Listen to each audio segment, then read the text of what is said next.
Last summer, I planted some meadow mix seed on part of our yard that had just been sandy soil and anthills. In the first season, all that grew was some greenery, 2 black-eyed Susans, and some evening primrose. This season, however, there's a huge amount of coreopsis, which is a cheery orange flower, and the evening primrose spread along with blanket flower, phlox, and more. What's been really neat to see is how the flowers come in waves. The coreopsis came first, and then the phlox and blanket flower, and now the primrose. I was looking out the window a few weeks ago and saw a flock of goldfinches already eating the seed from the dead heads of the coreopsis. And then yesterday, I saw a hummingbird nose deep in a primrose flower. In the front garden, we have bees and swallowtail and fritillary, is that how you say that? Butterflies, all over the bee balm and anise hyssop. Anytime I go out the front door, I can hear a steady hum.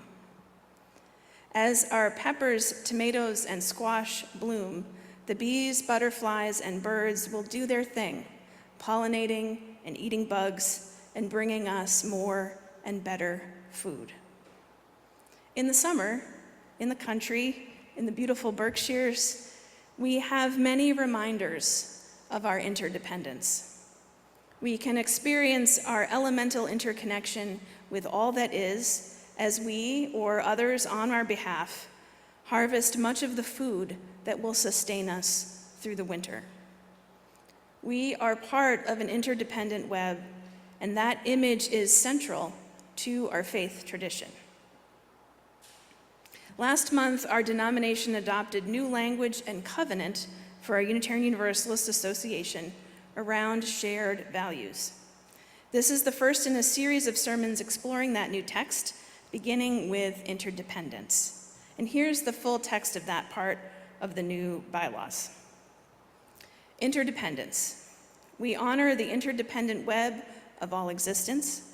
With reverence for the great web of life and with humility, we acknowledge our place in it. We covenant to protect Earth and all beings from exploitation. We will create and nurture sustainable relationships of care and respect, mutuality, and justice. We will work to repair harm and damaged relationships. I was a moderator on an interfaith panel on purpose and meaning-making this week, and I want to thank my friend Rabbi David Weiner, one of the panelists, for reminding me of how process theology could be helpful in this sermon. David spoke about the importance of process thought in his own interpretation of the metaphor of God in Judaism, and its role in helping those who are both Jewish and agnostic or atheist find common theological and community ground. As we Unitarian Universalists also hold a wide theological tent, I thought spending some time with processed thought might be helpful as we embark on our journey through the newly adopted shared values for our denomination. So in case this isn't your hobby like it is mine, process thought is a philosophy first developed by Alfred North Whitehead in the 1920s. His work has been interpreted widely over the years and schools of theology developed. John Cobb explains that in the process theology model, God is radically relational. God is part of all things and not only impacts the world, but is impacted by the world. When we suffer, God suffers with us. In process thought, there's a force acting in every moment to lure us toward greater connection and to actions that are good for the whole of creation. We, of course, have our free will to ignore this whisper in our ear, which some might describe as a conscience. This theology can be seen as a heresy because it denies the all-powerful nature of God in Christian and Jewish orthodoxy. We don't usually worry about heresies.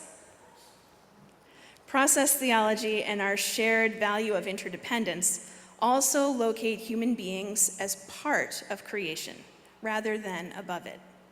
And here are Cobb's words for describing this, and I changed the word God to transcendent, so we might hear it differently in case the word God is distracting for you. If the transcendent is like this, then everything creatures do or say or think or feel makes a difference to the transcendent. All that they are is, for good or ill, a gift.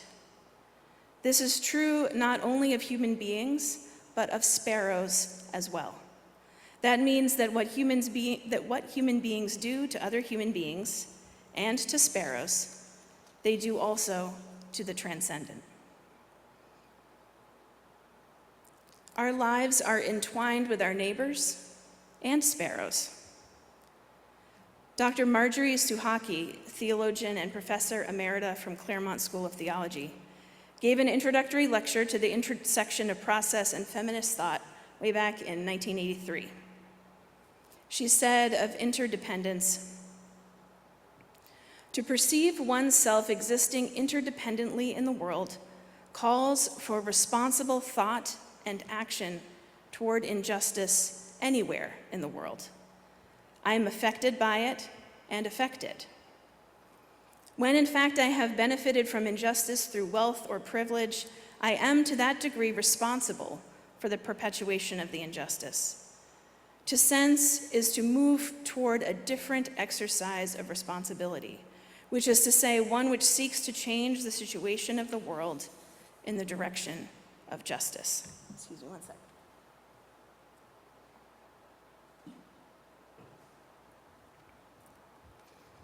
This brings us back to our newly adopted covenant.